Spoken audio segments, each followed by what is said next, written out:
You don't have to do anything different because it's being recorded. Just be your normal, obnoxious selves, and that's fine. Okay, so today we're going to be talking about civil liberties, and then after that we'll go into the next lecture. So civil liberties. So I want to start off by making a distinction between civil liberties and civil rights, which is what we're going to be covering next. When we talk about civil rights refer to the equality of rights for all people, regardless of race, gender, ethnicity, age, sexual preference, things like that. So when we're talking about civil rights, one of the questions we're asking ourselves is, does everybody have equal opportunity to vote? Does everybody have an equal opportunity to go ahead and get a job? Does everybody have equal access to education? There's a big debate right now over access to marriage, right? Does everybody have equal access to marriage? Those are civil rights questions. Civil liberties are different. Civil liberties deals with the question of limitations on the government. Civil liberties refers to limitations on the government because there's this idea that citizens have what we call inalienable rights. What do you guys know? What inalienable rights given to my birth? Given at birth by who? In theory by God. That these are rights that we have by virtue of being human beings. Life, liberty, pursuit of happiness, and certain rights that are protected that the government isn't supposed to take away. They can't take away, right? And so civil liberties are all about the freedoms that we have that the government cannot restrict, or if they're going to restrict, they have to be they have to show why they're restricting them. So I want to give you an example of what I'm talking about and talk about the First Amendment. This is what the First Amendment actually says. So I want to actually read it, and then I want to explain what it means, because you probably never just broke it down into what it means. Congress, and notice, Congress shall make no law. That's all it says. Congress shall make no law respecting an establishment of religion or prohibiting the free exercise thereof, or abridging the freedom of speech or of the press, or of the right of the people to peaceably assemble and to petition the government for a redress of grievances. So what does that mean? All very complicated, but actually it's not. It says Congress can't pass any laws that favor one religion over another. That's referred to as the Establishment Clause. There you go. You see that pause? That pause is, write that down. The Establishment Clause. Congress can't pass any laws to prevent individuals from practicing their religion. That's called the Free Exercise Clause. Congress can't limit an individual's right to speak freely. That's just called freedom of speech. Okay. They can't limit what the press writes, especially about the government. Especially about the government. They can't prevent people from peacefully gathering or joining groups. And they can't prevent individuals from asking the government to correct something if they feel that they've been wronged. That's what that phrase, a redress of grievances, means. You feel like you've been wronged, you have some grievance, and you're trying to seek some sort of solution to it. All this is what the Constitution says.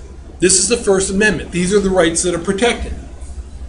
Now, the key point here is that the First Amendment begins by saying, Congress shall make no law.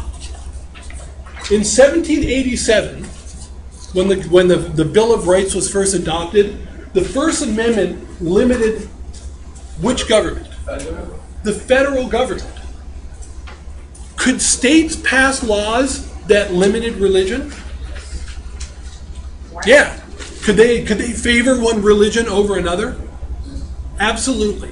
Because the First Amendment didn't say anything about state governments. It said, Congress shall pass no law. In 2012, the First Amendment also limits state governments. Wait. Today, but then, 2012, the First Amendment places limits on state governments the same way that it does. Go ahead, first. So then, like, when you were talking about the debate over freedom of marriage, when it says that, like, now it applies to state governments, so they can make no law favoring a religion over another, isn't that kind of like when North Carolina said, like, gay marriage, you can't, like, gay marriage, but it's not favoring, like, religions that don't practice gay marriage over the ones that do? Well, that's an interesting question. So I tell you what, I'm gonna hold off on that question about North Carolina, and we'll come back to it when I explain this. But that's a great question, and it'll help explain what I'm about to talk about. Because the process by which we went from this situation, where the First Amendment only limited the federal government, to what we have today, where the First Amendment also limits the state governments, is a process that we call selective incorporation. And it'll explain why it doesn't address this just yet. Okay, so selective incorporation, just let me give you the definition and then I'll explain it more fully. Selective incorporation is the process by which the courts have decided that limitations on the federal government also apply to state governments. It's a decision that the courts have made over time that say that these limitations, these things that the federal government aren't allowed to do, state governments aren't allowed to do either. Right? That's when we talk about selective incorporation, that's what it's referring to. And so I want to talk to you about why that happened, when it happened. I think you guys know, or maybe not. I hate that when people say you guys know. After the Civil War, three constitutional amendments were passed. The 13th Amendment, the 14th Amendment, and the 15th Amendment, referred to as the Civil War Amendments. 13th Amendment prohibited slavery. 14th Amendment covered a wide range of things. The 15th Amendment guaranteed the right to vote to slaves. Part of the 14th Amendment read, and this is the phrase, and this winds up being an important phrase, no state shall make or enforce any laws that limit the rights of citizens of the United States. Let me go one more time. No state shall make or enforce any laws that limit the rights of citizens of the United States. Now, this was primarily designed to protect the newly freed slaves. The idea here was that if the slaves had certain rights as a result of being American citizens, the right to vote, for example, then a state couldn't limit that right. If the Constitution gave a slave the right to vote, a state could not limit that right. No state shall make or enforce any laws that limit the rights of citizens of the United States. If you're a citizen of Virginia and you're a citizen of the United States, the rights you enjoy as a citizen of the United States, the state of Virginia, this said you can't limit those rights. Go ahead. Same-sex marriage. I promise I'll get to it. Okay. I promise I'll get to it. Over time, what has happened is Congress has broadened the interpretation of the 14th Amendment to include other things besides just slaves. In other words, before it was primarily designed just to go ahead and make sure that the rights that slaves had after being freed would be protected, that southern states wouldn't go ahead and limit those rights. Did it specifically say only slaves? No. So it was just implied? Pardon? It was just implied, like they just they figured. They just put it was very vague terms, like most of our constitutional amendments are. So the new interpretation was, if the Constitution limits the federal government, it may also limit the state government too. If the Constitution limits the federal government from doing something, it may also limit the state governments from doing that, whatever it happens to be. Now, let me give you an example. It's kind of an extended example, but we'll come back to this a little bit later. So, kind of an extended example here. And these are court cases that have to do with freedom of speech. In 1919, the Supreme Court settled a case called Schenck versus the United States. Okay? Now, first, can you guys tell me, Schenck broke a law. Did he break a federal law or a state law? It was federal. What was he arrested for? No.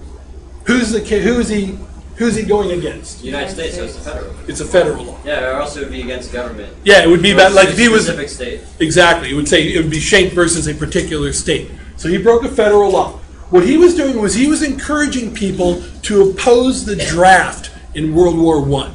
By burning their cards, draft cards, right? No, I think that was that's Vietnam. Oh. So that's later. But he was just saying these are the capitalists fighting with one another. Don't go ahead and help them fight their capitalist wars, and eventually capitalism will fall, and it'll bring in a new age of socialism. Right? Mr. Schenck was wrong, but nonetheless, That was his argument. He was arrested for saying those things. And the courts said the federal government can only limit freedom of speech. The only time the federal government can limit freedom of speech is when it poses what they call a clear and present danger. That you can't limit any kind of speech. You can't limit every kind of speech.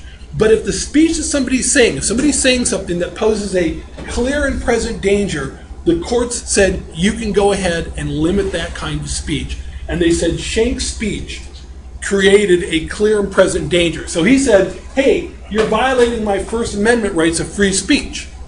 Right? The court said, you know what? This is one of those cases where it's okay for the government to limit your freedom of speech. Okay? So do you see what we have here? We have a case where this guy says my First Amendment rights were violated. The courts say, no, your speech, the thing that you were saying, creates a clear and present danger, so the federal law is okay and you are going directly to jail. Okay? So next I want to talk about Gitlow versus New York.